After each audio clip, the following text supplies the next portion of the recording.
Something unusual and unexpected has been happening behind the scenes at Joyce Meyer Ministries, and it has left many people confused and worried. After being on Daystar TV for 20 years, Joyce Meyer suddenly disappeared from the network in 2025. The official explanation was kept quiet, but leaked internal papers suggest that the situation is more complicated than anyone first believed. These documents mention serious issues that go beyond financial disagreements. Now her ministry is struggling to hold on to its audience while searching for new platforms, and some insiders say this might be the beginning of the ministry's most difficult season yet. Joyce Meyer, a woman who built a huge international ministry worth more than $100 million, now faces one of the darkest and most uncertain moments of her career. To understand how she reached this point, we have to understand where she came from. Joyce Meyer was born as Pauline Joyce Hutchison on June 4, 1943, in South St. Louis. The world was in the middle of World War II, and the atmosphere around her felt tense and full of change. Her home life was heavy even from the beginning. Her father, who worked as a machinist, was drafted into the army on the exact day she was born. He left immediately, and for the next 3 years, he was far away, fighting in the war.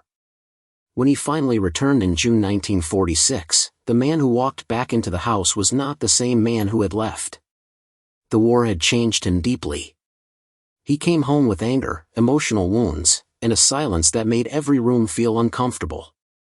He started drinking more, talking less, and carrying a tension that spread through the whole house. Money was already hard to manage, but now the emotional pressure became even heavier. The neighborhood around them looked like a normal working-class area where people supported each other, but inside Joyce's home, life was tense and unpredictable. As Joyce grew older, the problems inside the home became more obvious. Her father began acting controlling, harsh, and abusive. By the time she was around 5 years old, the rules in the house felt strange and frightening. The punishments grew tougher, and Joyce began to feel more and more isolated from the world around her. Other children could play freely, laugh, and move around without fear, but Joyce felt like she was always walking on thin ice. At a very young age, she went through experiences no child should ever face, and she carried those painful memories deep inside her. Her mother, who had her own struggles and was frightened herself, was not able to protect her. Because of fear, shame, and emotional exhaustion, she stayed silent, and that silence made Joyce feel even more alone. By the time Joyce was 7, she felt like she was living without a present mother. Her mother was physically there, but emotionally distant. Joyce had to carry her pain, her confusion, and her fear by herself. Many days she tried to find comfort, but the house was quiet in all the wrong ways. Her mother would sometimes leave the room instead of helping, and every time that happened, Joyce felt another piece of her childhood disappear. This loneliness shaped her heart, and the ache of those years stayed with her. But even in the middle of such darkness, a small glimmer of hope began to form inside her. That hope first appeared when she was 9 years old in 1952. One day at school, she picked up a Bible and began reading it quietly. Something about the words made her feel calmer. It felt like stepping through a soft doorway into a safer place. The verses about love, forgiveness, and faith reached her in a way nothing else had. She continued reading, and the more she read, the more she felt a new kind of strength slowly entering her life. That same year she decided to commit herself to her faith and became what she later called a born-again Christian. For a brief moment, she hoped her faith would change the atmosphere at home, but things remained the same. Her family looked religious from the outside, but the inside of the home remained full of fear and silence. The painful experiences continued, and Joyce lived with a secret that she felt too afraid to speak about. The weight of that silence stayed on her shoulders for nearly a decade. As she reached her teenage years, her father's behavior became even more controlling, and his cruelty deeply affected her emotionally. She grew up believing she was worthless because that was the message she heard constantly. The insults, the threats, and the emotional manipulation broke down her confidence. She had trouble making friends, trouble concentrating in school, and trouble believing she had any value at all. Her mother's silence hurt her deeply. Joyce often hoped her mother would step in and save her, but her mother was trapped by fear. Years later she apologized to Joyce, admitting she had been too scared of the shame and consequences to speak out. But by then the damage was already done. The apology could not erase the years Joyce felt abandoned. One of the greatest lessons she carried from her childhood was that sometimes the person you want to protect you simply cannot do it. At 18, in 1961, Joyce finally left the house. She walked out with very little money, emotional wounds that ran deep, and no one truly supporting her. She found work as a secretary at an insurance office and took any job she could find just to survive. Even though she had escaped the house physically, the fear and emotional trauma followed her. But stepping outside gave her the first shaky breath of freedom she had ever experienced. Her first marriage happened quickly. She was young, scared, and desperate for someone who would treat her differently from the way she had been treated at home. Sadly, the man she married turned out to be dishonest and unreliable. She later called him a con artist. He lied, cheated, and even stole from her. He abandoned her twice, once leaving her stranded in California with nothing but a single dime and a carton of soda bottles. After 5 difficult years, the marriage finally ended in 1966. Left with nowhere else to go, Joyce moved back into her parents' home for a short time, even though returning brought back painful memories. Soon she entered a second marriage, hoping for stability and emotional safety, but this marriage also came with challenges and emotional struggles. By the mid-1960s, Joyce had her first child, Laura, when she was just 22.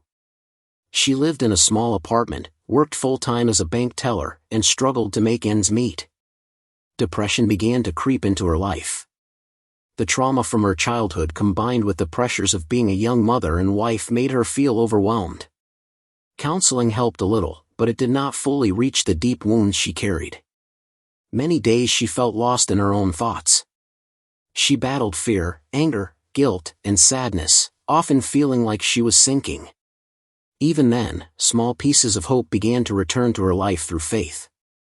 It took years for her to reconnect with that inner strength she had felt when she was a child, but slowly she began finding her way back to prayer and spiritual comfort.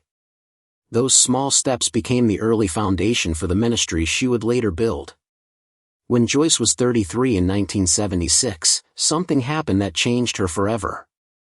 She was driving to work early one morning, feeling tired, frustrated, and emotionally drained. She prayed the way she often prayed during stressful times. But this time she felt something different.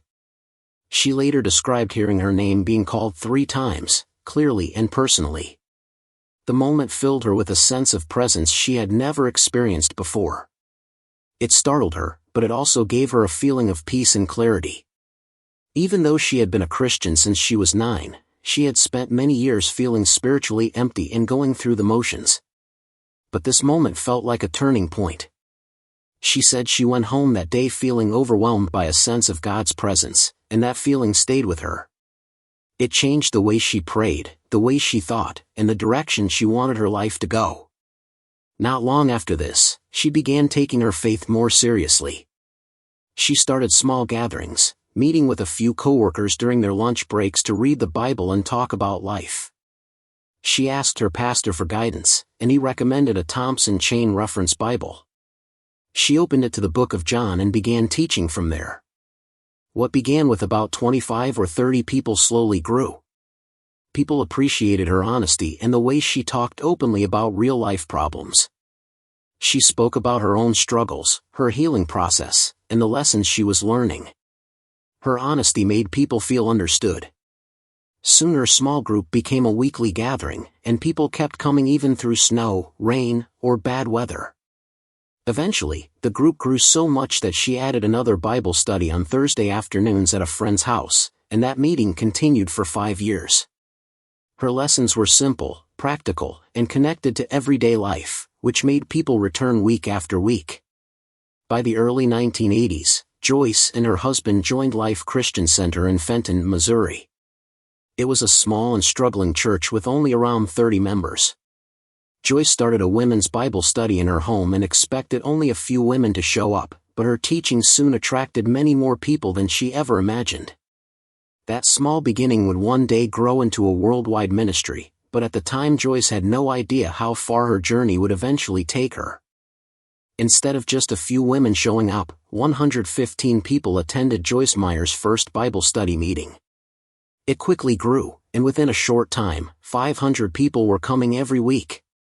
Pastor Rick Shelton noticed her energy, her sincerity, and the way she connected with people. He invited her to speak on Sundays, and her personal story of overcoming childhood trauma touched people deeply. In 1980, he officially ordained her as an associate pastor, which was very rare for a woman at that time. She began counseling people carrying emotional wounds similar to those she had experienced herself. She also helped lead a 15-minute radio segment with Pastor Shelton, discussing emotional healing through Scripture. That small show became the seed for something much bigger. In 1983, at the age of 40, Joyce launched her own radio program, called Life in the Word. It started on just one station in St. Louis, but it quickly spread to 6 stations across the Midwest, reaching listeners in cities like Chicago and Kansas City. People were drawn to her because she spoke openly about the pain and struggles she had endured. She did not hide the hardships of her past. She spoke honestly about fear, shame, and emotional wounds, and how she had learned to live again despite them. The program lasted only 15 minutes, but it had a powerful effect on listeners. By 1984, her ratings had increased by 50%. For many, especially women who had been through abuse or trauma, those 15 minutes felt like someone finally understood them. People wrote to her, saying they felt seen for the first time in their lives. Joyce shared the challenges of her past not to shock people, but to show that healing was possible and that they were not alone. By the mid-1980s, she received hundreds of letters every week from people asking for counseling, prayer, or just reassurance that they could get through another day. Her courage and openness encouraged many Christians to speak about trauma for the first time. By 1985, the demand for her work had grown so much that it became impossible to continue as an associate pastor while running her radio ministry. She resigned from her church role and officially founded Life in the Word as an independent nonprofit ministry. Initially, she operated it from her home, supported entirely by donations from listeners, which totaled about $50,000 a year in the beginning. The ministry grew quickly. Joyce hired staff and brought her husband, Dave, on board as the business manager. The team worked long hours handling letters, managing requests for counseling, and filling orders for tapes. By August 1985, the ministry was legally organized, and in May 1986, it received tax-exempt status. Though small, the organization had a solid foundation and a personal touch that connected directly with the people it served. During these early years, Joyce released her Battlefield of the Mind radio series. This series focused on the inner struggles most people kept hidden.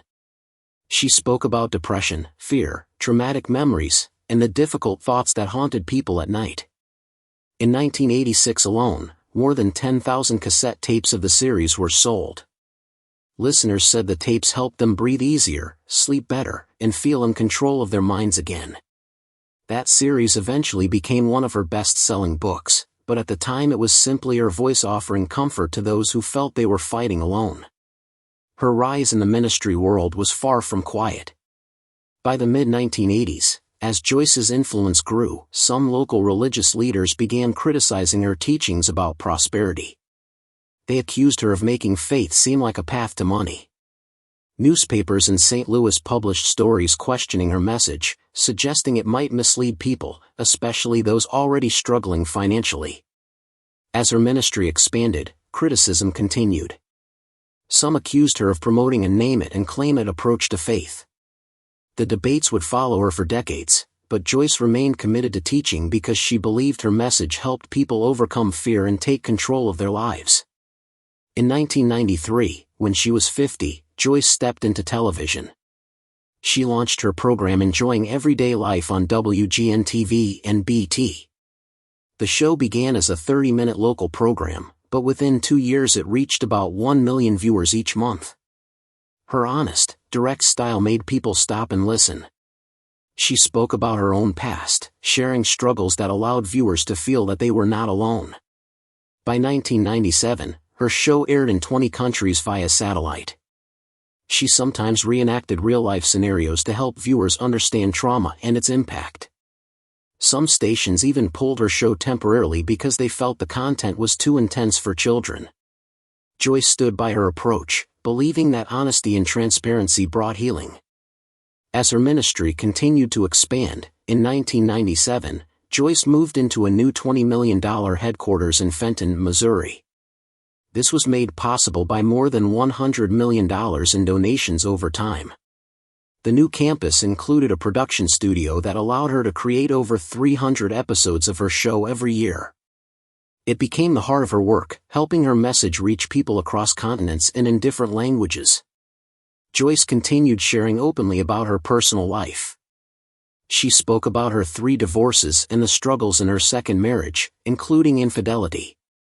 She used her experiences not to dwell on pain, but to show how faith, resilience, and courage could help people overcome even the most difficult life challenges. Her transparency and authenticity helped countless people.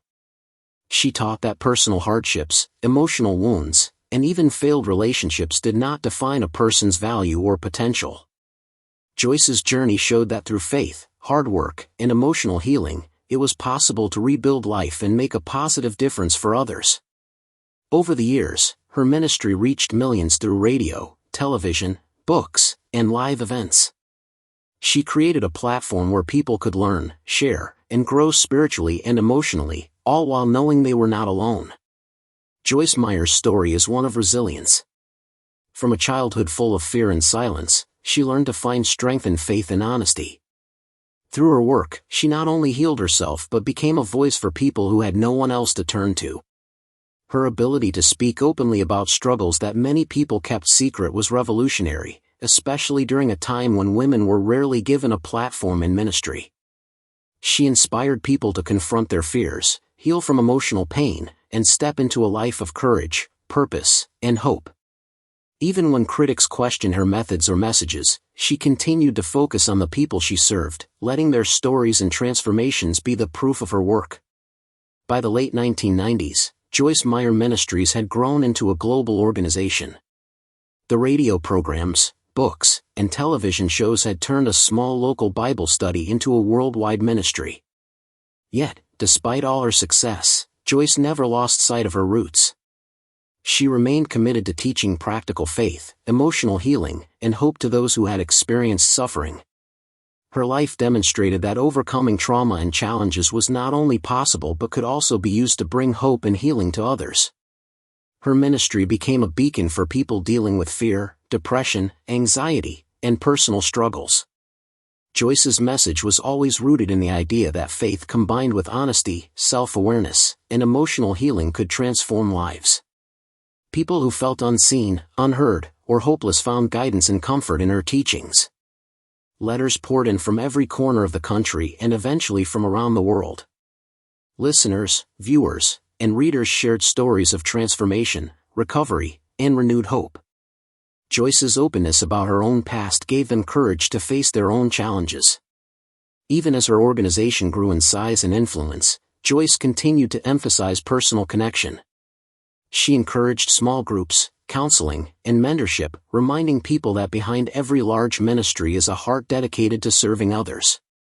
She taught that real change begins when people confront their pain, seek help, and learn to rebuild trust in themselves and in God. Over time, the lessons she taught reached millions, and her influence continued to expand through television, books, live events, and personal correspondence. Her story proved that even those who have suffered greatly can find a path toward hope, healing, and purpose. Through all these years, Joyce Meyer remained committed to transparency. She shared her life, including failures, struggles, and successes, to demonstrate that healing and growth were possible for everyone. Her willingness to talk openly about her past helped countless people confront their own fears and take the first steps toward recovery. The ministry she built from her own pain and perseverance became a global platform that offered not just faith, but practical guidance for living a healthier, more fulfilling life. Joyce's journey shows that no matter how difficult the past may be, people can find strength, hope, and purpose through faith, honesty, and determination. She turned her pain into a ministry that empowered millions, proving that even the darkest experiences can be transformed into a source of light for others. Her life continues to inspire people to believe in themselves, face their struggles, and find a way forward, no matter how impossible it may seem. Joyce Meyer used every mistake, every scar, and every challenge in her life to help others feel less ashamed of their own struggles. Not everyone agreed with her methods, but her honesty and openness kept attracting viewers who were facing the same pain. In 2000, she and her husband opened the St. Louis Dream Center, which covered 100 acres and became a safe place for people dealing with trauma, addiction, and poverty.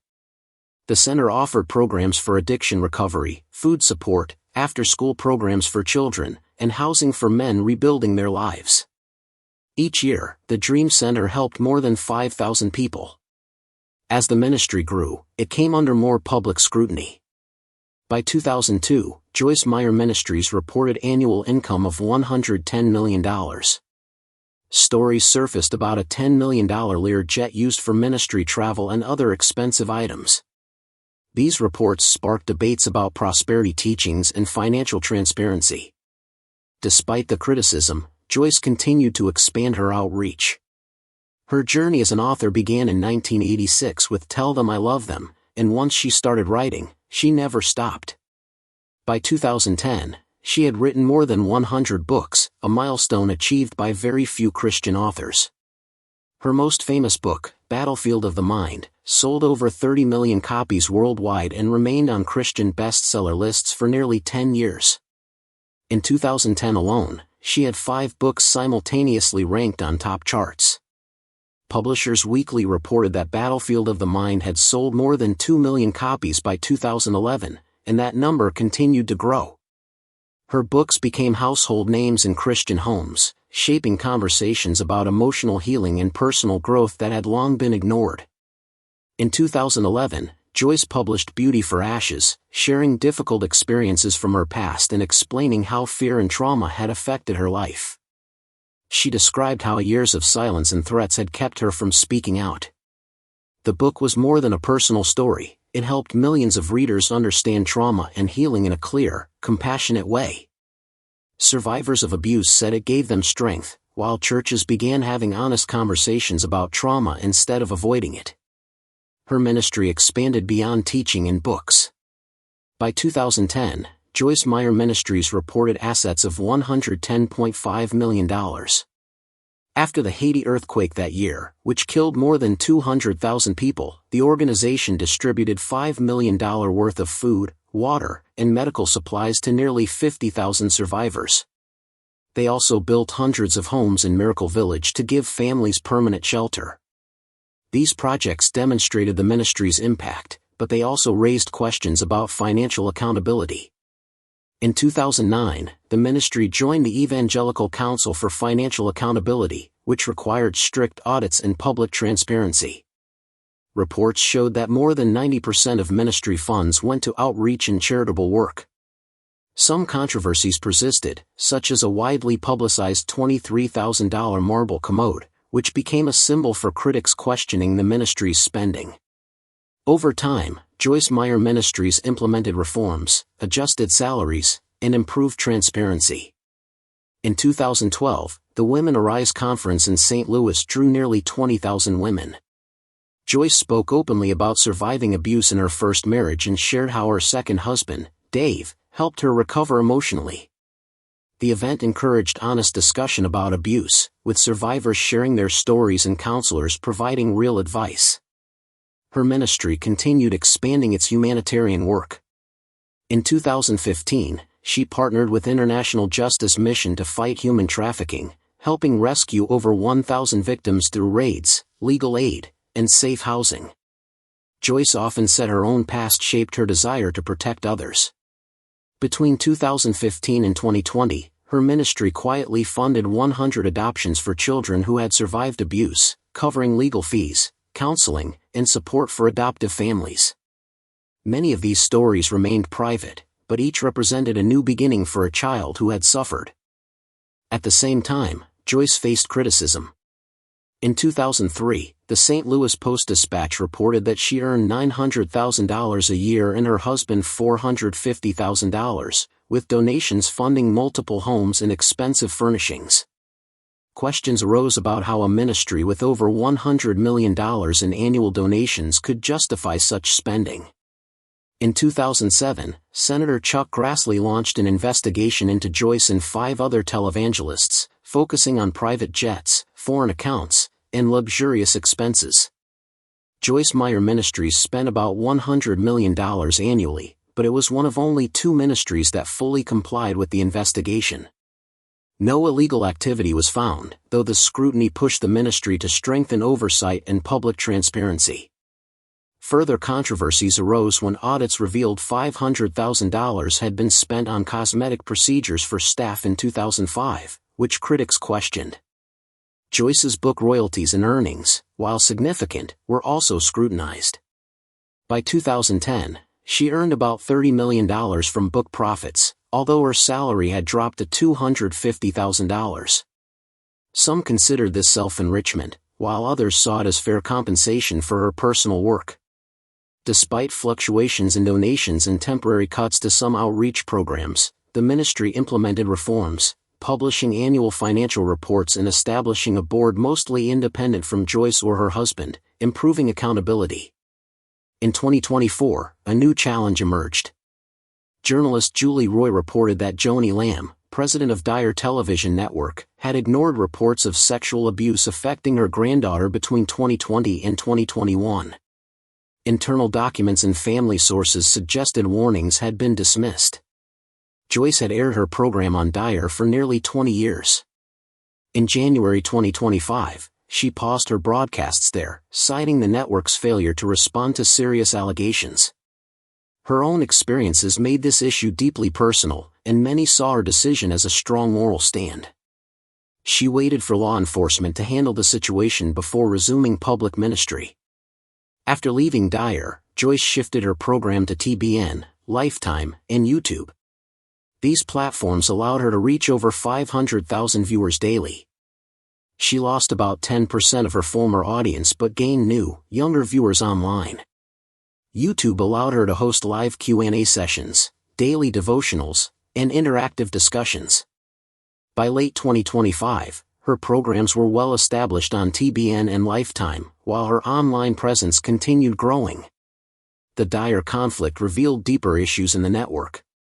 Jonathan Lamb, Joni's son, accused her of financial misconduct, including using a Dyer credit card for a $100,000 honeymoon in 2023. He also claimed Joni earned over $1 million annually and kept payroll records secret. Dyer denied the accusations, stating an independent firm approved her salary, but court documents showed Marcus Lamb had instructed her pay to match his combined salary after his death. The tensions ended with Jonathan's firing, but public disputes highlighted challenges of transparency and integrity in ministry. Joyce publicly advocated for stronger laws to protect children and religious organizations. On November 14, 2025, her daily devotional, titled Discipline Brings Reward, focused on integrity and staying honest through difficult times. She shared examples from Scripture of people who suffered unfairly but remained faithful. More than 400,000 people downloaded the devotional that week. It resonated with those witnessing her navigate another season of conflict, showing once again how her ability to connect personal struggle with spiritual truth kept her audience close.